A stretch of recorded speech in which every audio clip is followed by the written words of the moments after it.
Hello, and welcome to an action-packed episode of We Only Look Thin. I am one of your hosts, Donald Weigel, and I have lost about 100 pounds. And with me, as always, is... Catherine Weigel, your other host. I have lost about 140 pounds. Whoa. And I am delighted to be with you on this beautiful morning. Oh, I didn't say I was delighted, but I funny. am also delighted. Do you have... Oh, now you're saying it. Now Yes. you can't even prove that you were, but No. like now that I've said it. No, you I just- may just be taking after you. And, It's fine. yeah. It's fine. We learn from each other. Hello. Yeah. Hello. Hello and welcome. And welcome indeed.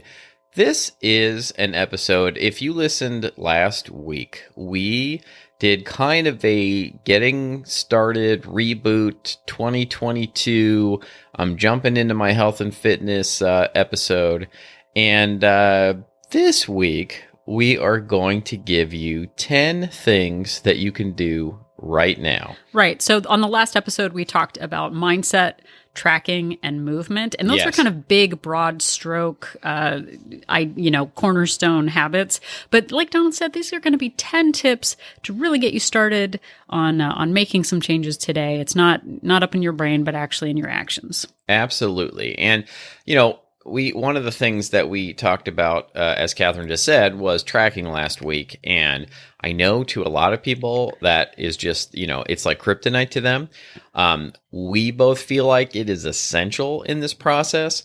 But if you just can't do it, or even better, if you are doing it, if you're trying to do those things and you need some actionable things that you can add to it right now, here are 10 things. And here's another thing, though. Yep. Here's a An 11th caveat thing? to the whole thing. Yes, an 11th thing, kind of.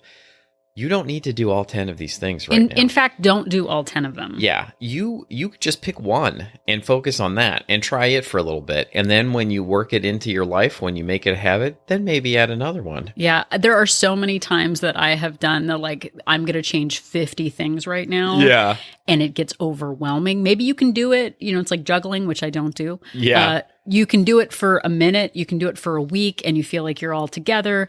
And then you stumble and then you see it as proof that you're never going to get this right. I used to do that. I was an all or nothing. If I can't keep up all 5 of these habits at once, they have even those books that are like the perfect morning is built on these 5 things that you do every morning. Right. And then you miss one and then you feel like, okay, well, I'm a garbage person and everybody else is amazing. Yeah. But what we're asking you to do, there's no rush.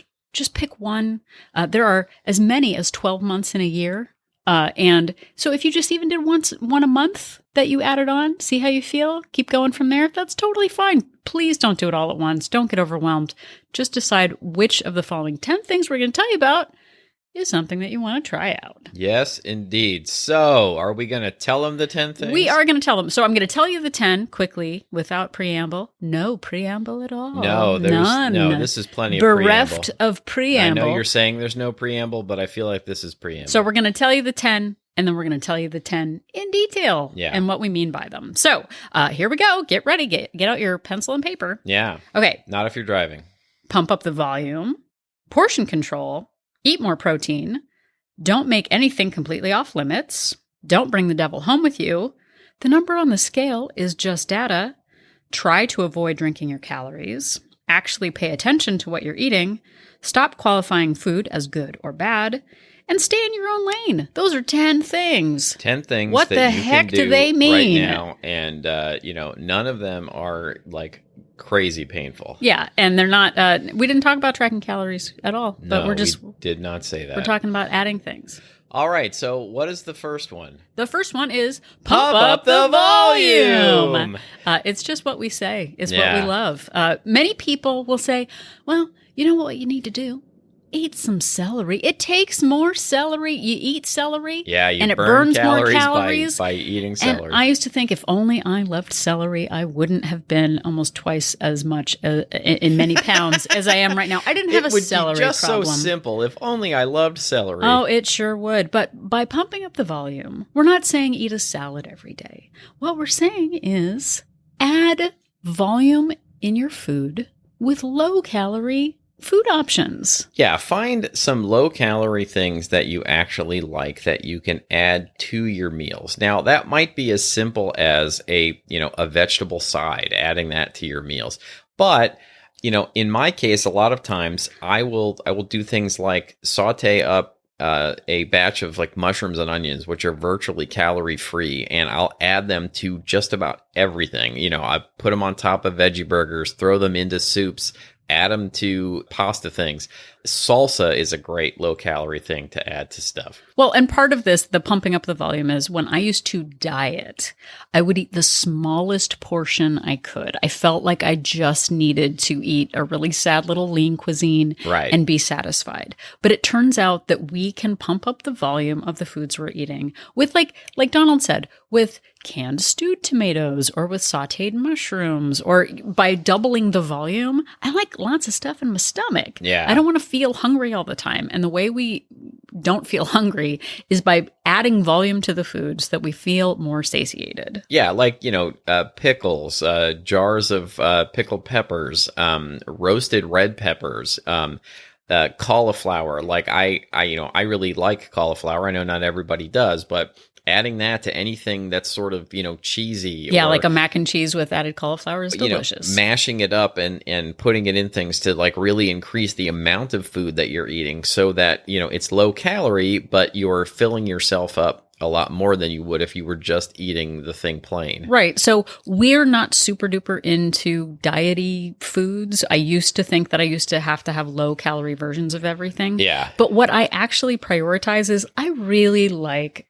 for example, a lovely scoop of ice cream. Yeah. But boo-hoo, a scoop of full-fat ice cream is pretty high calorie. So you eat a small amount of it. But, for example, if you chop up a cup and a half or 2 cups of strawberries, you're doubling the volume. You're still getting the delicious ice cream, but you're also just adding a low-calorie sweet thing to it, so you still get the delicious food. You don't have to have a non-fat cup of Jell-O and cry. You can actually have the cup of Breyer's ice cream and some strawberries, and then Bob is your uncle. You're enjoying a delicious treat with twice the volume. It's more satiating, it takes longer to eat, and it's good stuff. Yeah, and I feel like you just brought up a really good thing that I didn't mention at all, which is fruit. Like, fruit is another great volume pumper in general. Like, yeah. You can eat a lot of it for, most fruit anyway, for very few calories, as long as you eat it whole and you're not just like, drinking fruit juice. Yeah. And we did a full episode called Pump Up the Volume. Oh, I messed that up. It's okay. We did it well the first time, but we did an entire episode chocked full of lots of ideas of ways to add volume to your food without adding lots of calories. We love food. We are not people who just eat, 3 walnuts and, a sip of water and are full for the day. I like the feeling of being super full. We did a follow-up episode along the same lines, which I don't know if you'll be able to do this with me right now on the spur of the moment, but it was called Doctor. We did it! I don't even think we mentioned this on the last episode. Yeah. I don't eat whole foods. I don't eat pure organic foods. Yeah, me I neither. eat a lot of prepackaged foods. Yeah. And guess what? You can Doctor. Recipes as well I get Trader Joe's chicken soup. I add additional chicken broth. I add a bay leaf. I add some fresh thyme, some additional chopped zucchini, and some mushrooms. Man, that sounds good. And Bob is once again your uncle. I'm a vegetarian. Yeah, Robert is your mother's brother or something like that. But we augment packaged foods to make sort of semi-homemade versions of things. And it doesn't taste like sadness. It's amazing. And you don't actually have to cook a lot of food. Some people cook all the time, super duper for them. I'm not a really big cook, so I doctor things to make them taste better and then pump up the volume to keep my stomach full. So there we go. Pump up the volume and doctor. Yes, indeed. Okay, so moving on, or else this is going to be a 2-hour episode. The next one is portion control your snacks. Yep. And what I mean by that is, maybe it's obvious, is I used to buy, because it was a better value, and I'm making air quotes with my hands, I would buy the giant bag of potato chips or the giant bag of loose chocolate, whatever. And to me, the size of the package is the portion. Yep. That's whatever it was, that's what I would end up eating. Yep. There is no value in eating an entire family size package of Lay's potato chips. We manage our portions by buying single serving. It I know there are people who are like, oh, but the environment, and I'm not, we also are big fans of the environment. Yes. We use it every day. I live in it all the time. So here's the thing. I have an issue with portion control. I have an issue with volume eating. And something that helps me stay on track is having an individual portion of something. That can be individual portions of mayonnaise, of cheese, of sweets, of chips. It helps me control my volume of food. If I buy a package that has 3.5 servings, I just assume I'm probably going to eat the whole thing because, oh, well, that's a broken chip and you might as well do the thing. The package is the portion and it really helps us. Sure, I can go back and eat 7 more if I want to, but having a single size portion package helps control the volume of the food that I eat. And if you have to buy the bigger size, like if you just can't buy the smaller individual ones, portion it out into reusable, washable containers if that's your thing. And have the smaller portion ready to go, because as soon as I grab that full bag is going to get eaten. I know myself well enough to know that. Well, and even beyond that, and there are a few things that tie over into another one, is there are certain items I literally only buy a single serving of, not 7 portions of the thing, like a family size bag of chips or, the individual chips. If I buy a protein bar, I don't buy the 20 pack. I buy 1 protein bar, right? Because there are some things that I have really a hard time controlling my impulse to eat them. So we'll talk about that more later. But sometimes I just buy 1 of something. All right. So the next one on the list, eat more protein. Yep. And this one is important because protein fills you up more and makes you feel full for longer. And also, on a personal note, this may not be true for everyone, but I find that protein does not trigger my desire to continue to eat and eat and eat in the same way that carbs and sugar do. Exactly. So for me, that doesn't mean that I have a certain number of protein grams that I eat a day. No. I don't micromanage it. But generally, I know that I feel better when I have deli ham or eggs or Fage yogurt or chicken and Donald's vegetarian. So there are lots of vegetarian protein sources too. But it is sustainable energy. It takes a while to burn. And like Donald said, it doesn't lead to that like super snacky, highly palatable food situation that happens. Yeah. If I start eating things like cereal or bagels or bready things first thing in the morning, like it makes me just want to keep eating those sugary bready things all day. But if I start out with a couple of eggs or with cottage cheese or yogurt or something like that, I find that I am much less likely to want to keep eating and eating like I used to do in the past. Yeah, so pay attention to that. What protein sources do you like? You can even, pose the question to your friends. Hey, you guys, where do you get your protein? It is a fun question to answer. And the next one is don't make anything completely off limits. And there's definitely some asterisks on this one, but what I used to do in the past was I would say to myself, I'm never going to eat blank again. And I would cut out a food or I would cut out an entire category of food. And then I would just it would be all I would think about. Or maybe I would even be fine for a week or a month or whatever.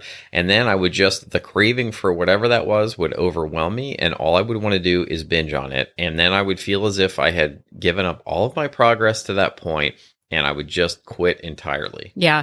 I mean, those impulses, and there's so many programs right now. And, even in the days of yore, when I did Atkins, where it was like, okay, no carbs, no sugar, no caffeine, no soda, no. And then I did that for a year successfully, ? Asterisk. And then I decided I was tired of that and then gained back 75 pounds because it was not a sustainable choice for me. So there are certain things that I have less of now. Like I said, I know I feel better with more protein and fewer carbs than I did before, but nothing is off limits. And one of the things, and that one of the asterisks that Donald mentioned was, unless you can't control yourself. Yeah. There are certain foods that I have a hard time moderating. If I eat you can go back and listen to the beginning episodes. I have an issue with bagels. I love them and I just want to keep eating more and more of them. We did an episode called Pairing is Caring, where we talk about fitting in foods that you really enjoy in a mindful way instead of just giving into them all the time. So Pairing is Caring is based on a Gretchen Rubin podcast episode where she talked about pairing a particular indulgence with an occasional event in your life. So for example, I pair having a bagel with getting a haircut. So I know I can anticipate having it in my life. It's not forbidden, but I tie it with an occasional behavior or an occasional event so that I know I have something to look forward to. So that could be an oil change, paying your car insurance, fun stuff like that. Fun stuff. Yeah. But going to the dentist, getting a mammogram, that kind of thing of going, wow, I really enjoy ice cream. It's hard for me to enjoy it at home. But what I can do is when we pay the mortgage or when we pay the rent, we go out and get a scoop of ice cream in public, not having a bunch at home. It keeps it part of our lives, part of my routine, but doesn't make it forbidden, because when things are forbidden, we want them more. Yeah, and I think that we've sort of semi-accidentally started talking about the next thing on the list, which is don't bring the devil home with you. Yeah, this is a big one. Which means that, don't make anything off limits. However, if there are things you can't control yourself around, like we're not saying make a certain fast food off limits, but what we are saying is maybe don't bring home the giant bucket of whatever it is. Or maybe if there's a particular, cookie that that once you have one, you're going to eat the whole package of, maybe you don't ever bring the whole package into the house.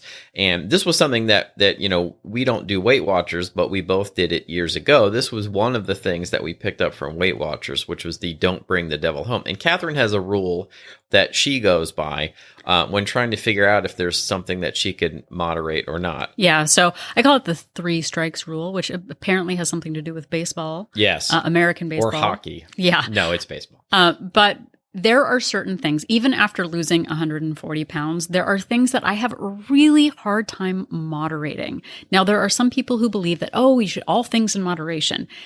I think people who are able to moderate can have things in moderation. Yeah. There are people who need to abstain from certain foods in certain situations because it is really hard for me to stop. Donald can have 2 pieces of chocolate and track them and move on. For me, I don't have that ability to moderate those at home, so I don't have them at home. I treat his treats like they're my roommate's food, like they're my work colleague's food. They are not mine because I do not have the ability to moderate them yet. Yeah, and I write my name on everything in Sharpie, so she knows not to touch it. No, that's not true. That's not true. No. But for me, not bringing the devil home means if I try something 3 times, like I had mentioned earlier, the Cliff Bars. Oh, they're full of protein. Catherine told me to have protein. Oh, they're single portion. That's super duper. For me, 1 protein bar turns into 2, turns into 3. So suddenly something that's only 270 calories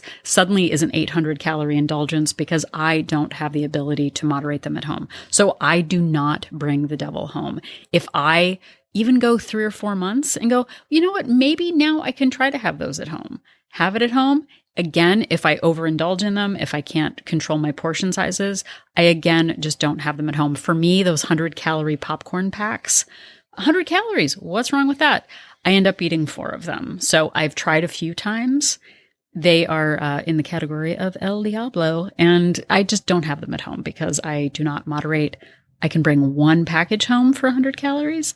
I cannot bring more than 1 home. So watch out for that devil. It's different for everybody. Everybody has a different devil. So the next item on the list is, we're up to number 6. This one is a little bit different, and it is to keep in mind that the number on the scale is just data. Yep, it is a reflection of past choices, not future potential. If I, at age 40 was like, well, whatever I weigh now, like there's no going back. My best days are behind me. I don't know how many times people told me if I didn't lose weight by 30, that your metabolism is shot.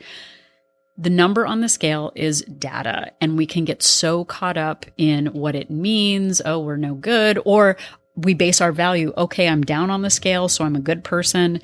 It is data based on past behavior, and it is changeable. And once I got to the point where I was able to step on the scale track it, log it, and move on and not be defeated. See, this is proof I'm never going to learn my lesson. Oh, I'm a good person. I'm a bad person. It's not a value judgment. It is just based on data. And we've done some other episodes about developing a healthy relationship with the scale, but it's really about finding that fine line between I'm going to weigh myself every day or multiple times a day, which can be super depressing, and then avoiding the scale entirely, which is the other end of that spectrum, because you just don't want to face the number and face the reality of what your choices. Yeah, I find that brought you. When I start avoiding the scale, it means that I'm not proud of the choices that I'm making. And it doesn't actually have anything to do with the scale. Like, oh no, the scale is bad. Okay, no, I've just been secret eating. I've been emotionally eating. I haven't been tracking. And once I start feeling those feelings of avoidance, it usually means it's, there's something bigger than just the scale going on. All right. So number 7 on the list, and I won't preamble. The next one is try to avoid drinking your calories. And for me, it's not that I make any sort of sugary beverage off limits. It's just that I find that once I have that sugary beverage, it doesn't fill me up. Yeah. And I don't feel satisfied. And I don't feel full. And then I've had those calories.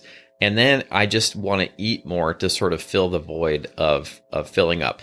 And I used to be somebody who was addicted to soda, and I have found through this whole process that I can have a Coca-Cola once in a while now, and it's fine. And I still really enjoy it, but I don't crave it the way it was because A, I don't make it off limits, and B, I don't feel like it's forbidden in some way, I think, like I used to.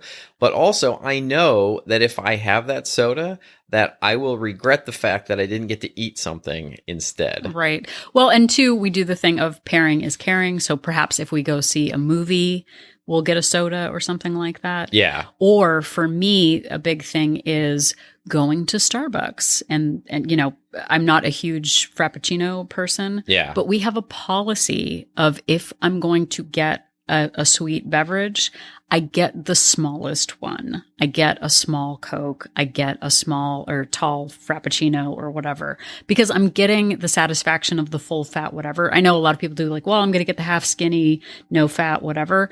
I just get the full fat version in the smallest size. And I also maybe just do it once a month or only on a Friday. Think of all the calories you're saving by not doing that daily 300 to 400 calorie indulgence. A lot of times when people go, well, cutting calories is so hard for me. Where am I going to find the calories to cut? If you go from a grande to a tall, you're saving 200 calories right there of whipped cream and high fat, whatever, and you're still getting the indulgence. So yay, super duper for that. Yeah, and I just feel like the liquid calories are just low-hanging fruit, which for me, and look, everybody's different. Maybe it would be much harder for you. But for me, it's just not that hard to avoid drinking the sugar, to avoid fruit juice and soda and those things. And I go for the substitutes, which I really enjoy, like sparkling water, which has no calories. I'm lucky in this sense, I guess. I actually prefer my coffee and tea to be unsweetened, so I have that going for me. But I know that artificial sweeteners are demonized, but you could try those out, see if that works for you as well. Or what Catherine said, cut down your portion size on it. And I really feel like it's sort of an easier thing to do to cut out than to avoid the food. Yeah, and to contrast what we were just saying, for me, I have decided that I will not compromise on my half and half in my coffee in the morning. It is 30 to 60 calories a day, maybe 100 calories a day that are totally worth it for me. Going to the fat-free half and half stuff, it just, the joy is diminished. I'm willing to sacrifice those 100 calories. So for me, that is where I don't switch up. But again, we don't drink soda. We don't drink sweet tea unless it's a special occasion. Yeah, or or it in our fruit lives. juice. I mean, like, you having, 60 or 100 calories of your creamer a day, if you have like, I don't want to get this wrong, but I feel like it's like 1 8-ounce orange juice is 100 calories. Oh yeah, it's more than that. Yeah, apple juice, orange juice, all that. And that's 8 ounces. Like I never have 8 ounces of anything. It was always 16 or 24 or whatever on top of that, which were just all kinds of calories that I found out I didn't really need. Well, and it's about prioritizing what actually really matters. I would much rather have a tall, full fat peppermint mocha than a half no fat whatever substitute thing. So we're not saying cut things out that you don't love, but do it in a mindful way because it can make a big difference. Okay, number 8 on our list. Actually pay attention to what you are eating. What? And what we mean by this is I used to sort of, and still sometimes catch myself doing it, I would mindlessly graze things.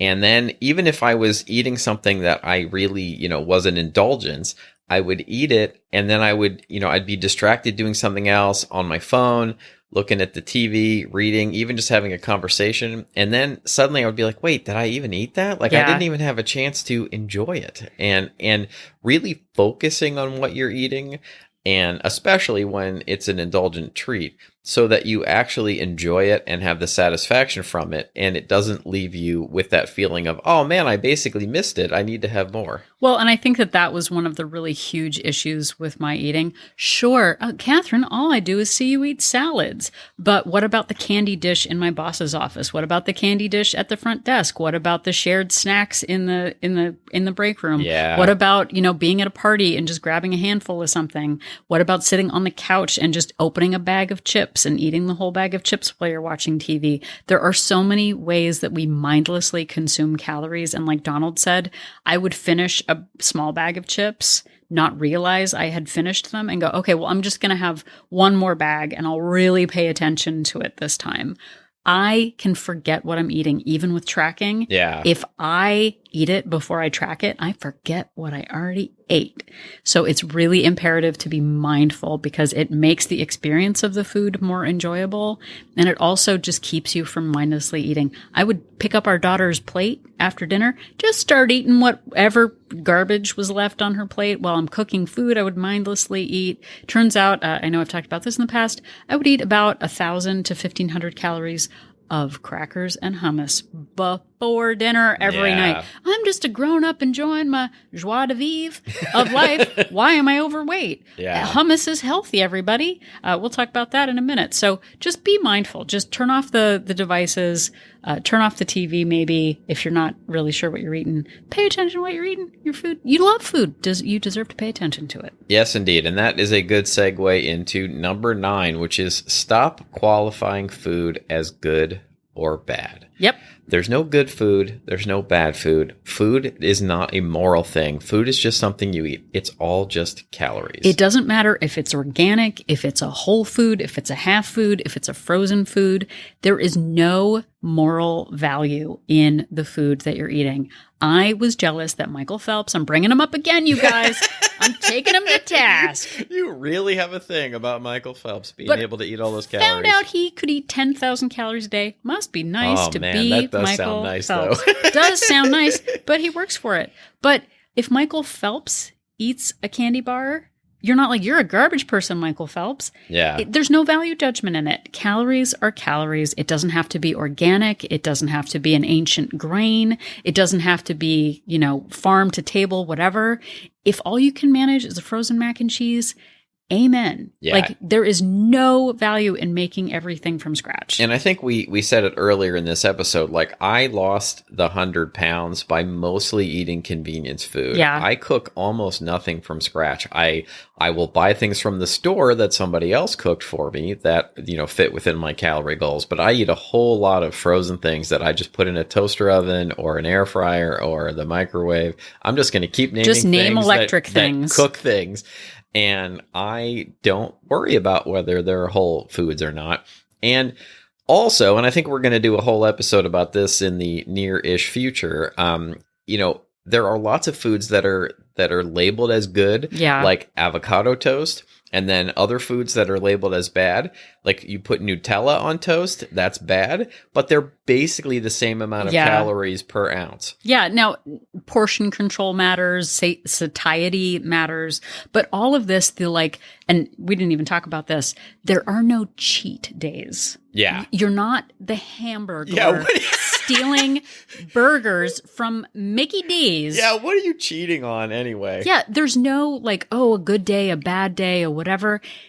If it fits into your plan and you make it work, then it's great. Nicole, who is a Wolt chum, Wolt Place, we only look through Hello, place, Nicole. Chum, drinks beer, goes to Buffalo Wild Wings, Yeah. lost 80 pounds, is a half marathoner. Yep. Is she a bad person because she doesn't, I don't think her oven has worked in 10 years. Yeah. Lost weight. Who cares how she got there? She's keeping it off. She's happy. She's counting the points. Amazing. There is no bad food or good food. Now, don't get me wrong. There are indulgent foods that I know have no nutritional value that I eat because they're fun. Right. And that's super duper. Like French fries, super fun and delicious. There are nutritious foods that are satisfying, that have fiber and protein, that take me toward my health goals. But it's not a value judgment. So please let go of the good, the bad, the cheat day thing. I'm having an indulgent food. It might not fit my plan perfectly, but I work it in. Yay. Move forward, no good or bad. All right. We have done it, everyone. We are at number 10 out of 10 on our 10 things. The last one is stay in your own lane. Like Michael Phelps. Oh, I did it. you A three-peat. did it again. I did it. Brought to you by Michael Phelps. Yeah, exactly. So what do we mean by this? The broad strokes on this one are don't fall for the next fad. Don't worry about your friend who just did the Shake Meal Shake plan, who just lost 30 pounds in a week from a new meal supplement thing. Or the celery juice and fried okra diet that I mentioned. We can get so caught up in the speed at which someone else is losing weight, the new plan that they're doing. Oh, the 5 people at work just started doing this new plan. They're all excited about it. They're laughing at me because I'm losing only a pound a week where they lost 30. Yeah. Please go at your own pace. Please follow what is right for you. Don't get caught up in the new plan. So I saw something the other day that someone was like, hey, everybody, I'm doing, who wants to join me in the 75-day whatever? And for a second, I was like, oh my gosh, maybe this is what I've been waiting for. Maybe I just need 70. Going, oh my gosh, Yeah. Would you please just do what you're doing? You know what works for you. Stick with it. I also know people who have done those get thin quick plans, those, all or nothing things, who have gained the weight back. Yep. I also know people who have done the thing and kept the weight off. Super duper for them. Please don't feel rushed to do things at the pace that someone else is doing it. Your circumstances are different. Your metabolism is different. Your mindset is different. And it is okay to be inspired by other people, but not feel like there's some finite amount of weight loss available in the world. And if someone else, like Nicole, has lost, I don't know, might as well just harp on Friend of Nicole. the show. Friend Let's of the just show. repeat friend of the show. Enemy of the show. What? Just because Nicole is at her goal weight and I have a little bit more I would like to lose doesn't mean that I'm doing something wrong. I have the opportunity to be inspired by her, but there's weight loss for everybody. It's not a limited resource. Go at your own pace. And if you feel threatened by someone or overwhelmed by them, stop following them on social media. Stop listening to the thing. If it's upsetting you, turn away from it. If it is inspiring you, add it to the vision board. Yes, indeed. So we are finished with our 10 things. Yay, we did it. Many 10 things. So we are going to summarize them again one more time quickly so that you remember. All right. So if you were listening to this in the car, go park. Then you can write down, maybe not even all 10. Write down just the one thing that you want to get started on right now. Number 1, pump up the volume. Number 2, portion control your snacks. Number 3, eat more protein. Number 4, don't make anything completely off limits. Number 5, don't bring the devil home with you. Number 6, the number on the scale is just data. Number 7, try to avoid drinking your calories. Number 8, actually pay attention to what you're eating. Number 9, stop qualifying food as good or bad. Number 10, stay in your own lane. And number 11, keep listening to We Only Look Thin. Oh, that's a bonus number 11. That is a bonus. But really, please don't try to attack all 10 things at once. What sounds like it makes sense to you? Yeah. What sounds like, yeah, you know what? I could add some volume to things. I'm not afraid of volume. I'm not afraid. Find the one thing that you can add in now. It's January. How do you even say January? Well said. Very well said. No, it's February. There we go. February. That's the weird sounding one. January, yeah. And then in February, what other thing from the list might you add? Who knows? There is no rush. There's no need to change every single thing that you're doing. Pick one of these things. In fact, here, I'm going to throw this out here. Which one resonates with you right now, Donald? Because it's been the holidays, we've eaten off track a little bit. What sounds good to you? I'll take the obvious one, number 1, which is pump up the volume. Followed closely by don't drink your own calories. Excellent. So I think I will do the number on the scale is data based on past behavior, not future potential. Yeah. But again, I think that pump up the volume thing is a really big deal because that impulse to eat a small amount of food feels like, oh, well, I'll just have one egg. It'll be so delicious. Yeah. But then I realize I can pump up the volume and be more satiated, which will keep me on track, which will make me feel like I'm not swimming in a pool of sadness, like Michael Phelps. Oh my God. I don't know. That doesn't make any sense. I did 4 Phelps. Oh boy. It's a 4 Phelps episode of We Only Look Thin. I should have started with that. Thank you so much for listening, everybody. If you enjoyed this 4 Phelps episode, we have many other episodes, which some of them don't reference Michael Phelps at all. And you can listen to all of them wherever you found this podcast. Or you can also go to our website where they are all available 24 hours a day, 7 days a week at weonlylookthin.com. Even on holidays. And if you are at weonlylookthin.com and you are a lady, you can click on the link for Join Our Support Group. We have an online Facebook-based accountability group called Wolt Place. It is not a weight loss plan, but it is a place for accountability, candor, insight. You can ask questions and get support from other women in all phases of their health journeys. We have weekly Zoom meetings. We've got a newsletter, and it's just an amazing place for accountability and support as you are on your own weight loss journey. We have 2 subscription options. The first is a monthly subscription with a 3-day complimentary trial and a 3-month subscription with a 7-day complimentary trial to see if Wolt Place is right for you. Please check it out. And you can also check us out on social media. You can follow us at We Only Look Thin on Instagram, Twitter, and Facebook, or the Facebook, either way. And you can also reach out to us via email. We will answer your emails at weonlylookthin@gmail.com. Maybe by 2023. Maybe Who knows? by then. We'll see. We've got lots going on. So many tips. We're better than that at it. But we would love to hear about episode ideas from you. We take compliments via email, and you can tell us things that you want to hear more of. Maybe you aren't aware that we've done an episode about a particular topic, and you want to know where to turn. We are happy to answer. Yeah, and if there is a particular tip on here that you found really helpful, let us know about that too. Oh yeah, or maybe you've got a few things that you can do right now that you didn't hear about that you'd like to add to the list. Here are 10 things you could tell us about. Yeah. No. But also, speaking of telling things about stuff, head over to Apple Podcast and tell people how much you love our podcast. Yes, please. Leave us a rating and review. We are up over 500 star reviews. It helps boost our mood, and it also helps other people find us when they are looking for inspirational and Michael Phelps-based podcasts on the internet. Yeah, a lot of people don't know this, but when a show has a lot of ratings and reviews, Apple boosts that show in search results when people are looking for podcasts of that type. Also, if you don't feel like doing a rating and review, you can just tell somebody about the show, because we would appreciate that. Word of mouth is another great way to get the word out that helps us out a lot, and we would be grateful. Yep. So if you're starting to think that Katherine Weigel has an unhealthy relationship with making Michael Phelps analogies on this podcast, just remember that Donald and I are an inspiration-ish.